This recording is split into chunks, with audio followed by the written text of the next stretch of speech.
Me chamo George Wesley. Se pronuncia George, né? Ninguém fala George, sempre George. É uma situação complicada referente a isso. Meus pais são... nenhum deles vem com essa descendência. A ascendência da minha família é da Polônia, né? E eu não sei de onde eles vieram com esse nome, não. Minha mãe que colocou meu nome. A princípio, ela me falou que tinha uma vizinha que tinha 5 filhos.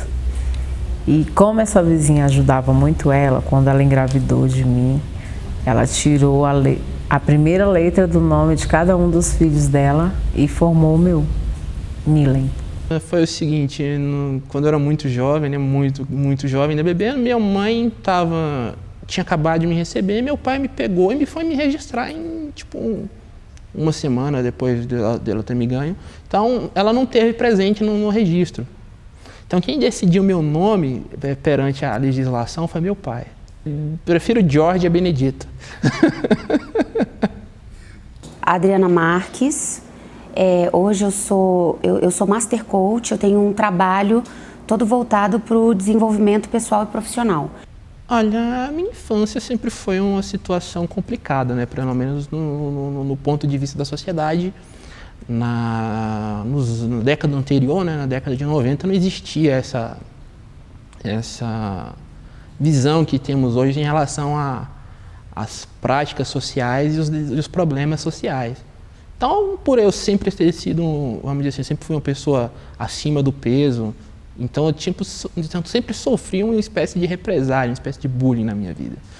Tanto que esse foi um dos motivos que me levou a abandonar os estudos. Eu me sentia cercado por pessoas que a única alegria da vida delas era debochar de mim. Seja aluno, professor, então eu era cercado por pessoas que me depreciavam o tempo todo, por ser gordo.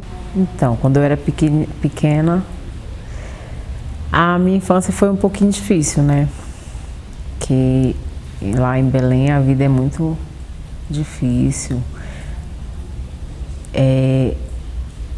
Eu, aos meus 8, 9 anos, eu vendia din-din na parada de ônibus com minhas irmãs, para ajudar no sustento de casa. Porque minha mãe teve 4 filhas e criou as 4 sozinha. Eu tinha uma característica que me diferenciava dos outros alunos, das pessoas em geral, que era a minha facilidade em me comunicar.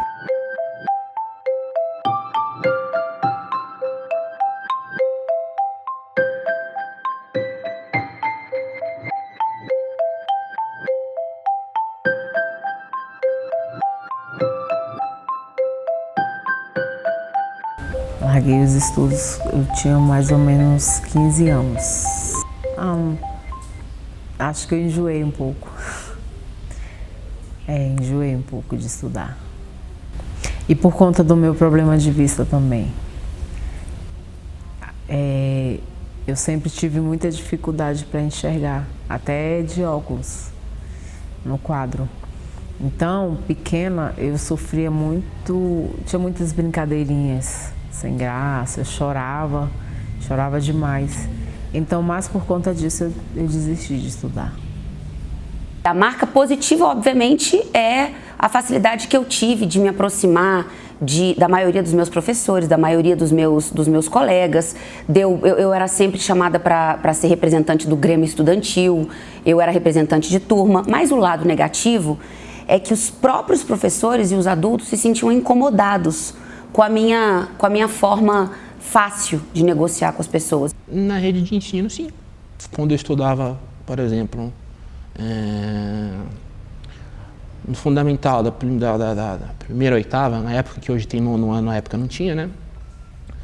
Tinha uma professora em particular, não vou citar nomes, mas ela, além de racista, ela tinha esse ponto de ficar me ofendendo. Então eu me lembro de um dia, na 5ª série, que a gente saiu da sala e esse professor pediu para eu ficar. E ele fez um jogo duro, me mostrou que eu tinha que estar esperando ele, e aí ele terminou de fazer umas anotações, ele me chamou e ele me colocou na frente dele e falou que eu era muito enxerida. que eu realmente passava do limite, que eu falava demais e me colocou assim no chão. Eu lembro que eu me moí por dentro. Depois eu fiquei com aquela sensação quando a gente chora muito. E eu lembro de eu sentindo essa sensação, mas eu não chorei para fora, eu chorei para dentro. Foi a primeira vez que eu acho que eu chorei para dentro. Dos grandes problemas, né? Porque os alunos sempre já debochavam, entendeu?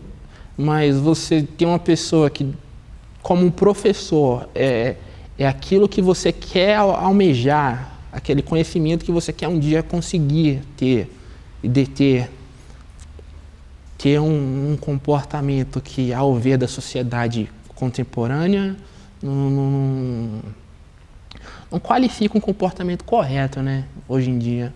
Então, na época, eu sofria muito isso. Ela era racista, além de ser racista, ela tinha esse problema comigo. Não, era mais por conta dos colegas de sala de aula mesmo. Ela não gostou muito. Ela sempre brigou muito comigo para mim continuar, depois que eu parei para mim voltar. Mas para mim era uma característica mais do que natural. E para ele não. Eu senti que ele estava completamente incomodado comigo. E eu senti que aquilo ali ia me render juros, não bônus, juros. E foi como foi. Foi uma aula que eu tive muita dificuldade, era um professor que eu não me deixava à vontade, eu ficava insegura. Era exatamente isso. Então, assim, primeiro que o sistema de ensino sempre esteve defasado no Brasil, né? Então, eu sempre fui uma pessoa meio culta, eu sempre quis buscar mais. E os professores têm essa dificuldade de nivelar aquele aluno que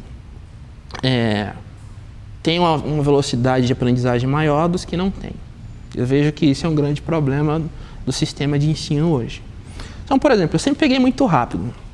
E eu acredito que, ao meu ver, ela se sentia ofendida porque eu tentava puxar ela um nível acima. O que esse fato trouxe para a minha vida? Hoje eu olho para as características, e eu trabalho com isso, eu trabalho com desenvolvimento humano hoje. Eu consigo perceber que não existe característica que seja positiva ou negativa. Qualquer característica que seja positiva, em excesso, ela vira negativa. Então, cabe a gente dosar a nossa personalidade, ter realmente uma percepção, realmente um radar ligado para perceber qual é o ambiente, qual é a adequação que a gente tem que fazer. É uma história muito grande. Vou resumir um pouquinho. Minha mãe arrumou um marido. E esse marido batia muito nela. E eu e minhas irmãs, a gente via tudo isso, pequenas. Então, quando eu completei 9 anos, eu parei de falar. Eu não falava. As pessoas achavam que eu era muda. Só falava com a minha mãe. E eu pedia para minha mãe pra gente vir embora, para ir embora. Aí um dia, quando eu completei 12 anos, minha mãe veio de Belém para cá, para Brasília, só com a roupa do corpo. E eu fiquei na casa de uma tia. Fiquei 1 ano. Com 13 anos, eu fiquei 1 ano na casa dessa tia, fui trabalhar numa feirinha perto da casa dela e juntei o dinheiro, 1 ano todinho. Com 13 anos, eu comprei a passagem e vim embora sozinha, atrás da minha mãe, pra cá. Eu parei de estudar depois da 8ª. Eu consegui concluir o ensino fundamental, comecei o ensino médio e acho que no ensino médio é onde fica mais evidente, né? Quando as pessoas já têm opiniões formadas, todos eles têm seus comportamentos já definidos na vida. Então, foi justamente nessa situação que foi pior, na minha opinião, entendeu? Porque, além de ser discriminado, eu também era isolado. Então, o que faz com que hoje eu seja uma pessoa com um comportamento antissocial, entre aspas. Eu não me sinto à vontade em lugares com muitas pessoas, com pessoas com... vamos dizer assim, de diferentes classes sociais. Algumas situações eu não consigo me encaixar. Então, tinha tia minha, irmã da minha mãe, que já morava aqui. Aí ela ficou um tempo na casa dela e arrumou um serviço em casa de família. E foi trabalhar. Aí depois ela começou a comprar as coisas dela aos pouquinhos, alugou um barraco e foi viver a vida dela. Depois foi buscar as outras filhas. Eu cheguei em Brasília com 13 anos, minha mãe me colocou na escola. E aí eu fiquei dos 13 aos 15 estudando e depois saí da escola. E hoje eu entendo que, obviamente, né, com uma leitura mais generosa e entendendo que o meu professor fez o que ele podia na época, ele realmente se sentiu incomodado, eu consigo entender que realmente não deve ser fácil ter uma pessoa que parece um papagaio ambulante, uma pessoa que conversa com todo mundo e de repente sai do seu espaço ou se de repente fica nítido qual é a sua posição. Ele numa posição de repente de liderança, ele se sentiu afrontado comigo.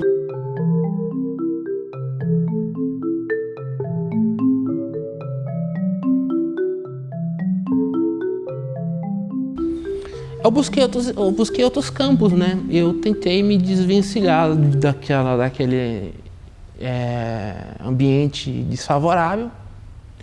Eu fui tentar buscar algo favorável. O que me interessava muito era a arte. A arte sempre foi algo que eu admirei. Então, foi mais ou menos nessa época que eu comecei a fazer um curso de design gráfico e de edição, arte visual. Ali eu consegui me encontrar na sociedade, foi ali onde eu me consegui me incluir com as pessoas. Ali eu não me sentia menosprezado. Havia um interesse muito mútuo entre aquelas pessoas no mesmo conteúdo e todos eles tinham opiniões e características diferentes. Haviam pessoas como eu com problemas de obesidade, havia pessoas com problemas me falha a palavra aqui agora, de ser magras demais, haviam pessoas baixas, pessoas altas, pessoas de outros estados. Então, essa diferença naquele grupo me permitiu me encaixar melhor ali. Então, o que fica para mim é a lição. Não existe característica boa ou ruim. Existe adequação que a gente pode fazer em cada ambiente que a gente estiver. E é isso. Por muito tempo, nesse mesmo lugar onde eu comecei a estudar, eu entrei no programa deles, né, de formação de professores. E lá mesmo eu comecei a lecionar, pelo destaque que eu tinha como aluno. Eles me selecionaram, eu passei 6 meses em treinamento e depois eu comecei a lecionar para as turmas. Eu sou bombeiro civil, sou brigadista. Eu fiz um curso de brigadista e a princípio, eu gostei muito. Aí eu fui trabalhar no Taguatinga Shopping. Acho que eu sou muito liberal, sabe? Justamente por isso, porque eu tento chamar a responsabilidade para mim e tento divertir, eu tento fazer o que não tinha para mim na época. Porque na minha época, o que eu sentia? As aulas eram extremamente ruins, a situação dos alunos era extremamente ruins. Como é que eu tento contornar esses dois problemas? Quem vai para a sala de aula desinteressado em aprender algo, quem vai para não necessariamente a sala de aula, qualquer lugar, você vai montar uma assembleia com pessoas que não têm interesse no conteúdo que está sendo apresentado ali, elas vão buscar o que interessa a elas. Vamos dizer assim, na minha época eu vejo que as pessoas que me criticavam tinham esse problema. Eles não tinham nada de interessante para fazer na escola, então eles procuravam fazer da minha pessoa entretenimento para eles. Eu, como um cara que lecionava, eu tentava ser interessante. A minha ideia era essa. Porque se eu for interessante para os meus alunos, eles não vão ter espaço para fugir do assunto abordado e eles vão ficar contentes com o que eles estão recebendo de mim. O aluno, ele deve enxergar o seu professor como um parceiro. Ele deve perceber que aquela pessoa, aquela figura ali na frente, fez uma opção lá atrás, que era ter isso como missão de vida, ajudar as pessoas a se desenvolverem. Isso é muito nobre. Eu aprendi a valorizar muito o professor. E as pessoas fazem o que elas podem diante dos recursos que têm. O professor não é um super-herói. Minha vontade é cursar publicidade, né? Como eu falei, eu quero estar mais presente nessa área, que é uma área artística, que permite que você abrange muita coisa. Minha vontade, terminando isso aqui, começar a fazer a faculdade, se Deus quiser, mais uma vez passar pelo sistema de estar incluso em grupos sociais, que realmente é a função do ser humano, mas para mim é difícil fazer esse tipo de coisa. Continuar com a minha visão de que hoje é menos deturbada daquela época, né? Porque eu acredito que depois que a pessoa se torna um adulto, depois que ela forma o caráter dela, você começa a sofrer. E o sofrimento é algo muito interessante. Porque não há aprendizado sem sofrimento. Você me compreende nesse ponto? Então, eu acredito que as pessoas, numa fase mais adulta, têm um comportamento diferente e talvez ali eu consiga me encaixar melhor naquele padrão social. Então, eu quero concluir agora o ensino médio e fazer uma faculdade de educação física. Vamos lá, como é que a gente faz com a escola, já que eu tenho que ver física, química, matemática, que são coisas que de repente eu, por exemplo, hoje não uso isso para praticamente nada. A gente tem calma, é isso que a gente faz.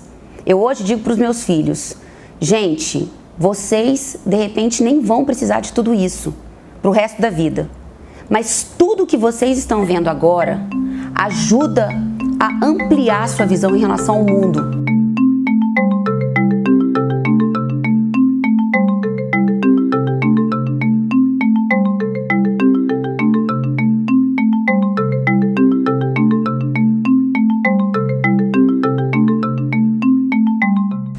Olha, se foca em alguma atividade que te é interessante, que isso te dá força. Se foca em algo que você consiga visualizar você em alguns anos produzindo e trabalhando com isso. É muito difícil conviver nessa situação, mas como eu consegui desvencilhar somente quando eu consegui me incluir num grupo, que foi quando eu tive essa oportunidade, justamente porque eu busquei por causa do interesse que eu tinha em aprender aquilo, acho que as pessoas que têm esse mesmo problema, elas têm que procurar se focar em algo. Seja essa atividade que eu tinha ou outra atividade. Algo que elas sejam boas. Porque quando você é bom em algo, as pessoas, por mais que elas te diminuam e te façam chacota, elas reconhecem aquilo que você consegue realizar. Nós vivemos numa sociedade que é isso. Não importa quem você é, o importante são os seus resultados. Por mais que no momento que esteja ali você seja muito discriminado, em um momento da caminhada alguém vai reconhecer essas qualidades de produzir resultados que eu te falei. E nesse momento você vai sentir um sentimento de realização que posteriormente vai te dar uma pequena ideia de felicidade. E é isso que todas as pessoas querem alcançar na vida. E por mais difícil que seja, que não desista, porque a única coisa que dá futuro para o ser humano é os estudos. E que se eu tivesse pensado com 15 anos, eu não teria desistido. Com toda a minha luta, toda a minha dificuldade, eu não teria desistido. E por isso que hoje eu estou tentando. Com toda a minha dificuldade da visão, eu tento. Eu uso o celular para copiar. Eu bato foto do quadro para copiar no meu caderno. Eu gravo as aulas com o celular. Com toda a minha dificuldade. Então, é o que eu falo para as pessoas que pensam em desistir de estudar, que não desistam. Porque mais para frente ela vai ter recompensas, e recompensas boas. A gente nasceu para ser feliz. É muito simples. Cada um de nós tem um jeito de ser feliz. Para mim, felicidade tem uma cara, para você tem outra. Mas independente do que ela seja para você, todo dia é dia de ser feliz. Eu acredito na felicidade. Até me emociono.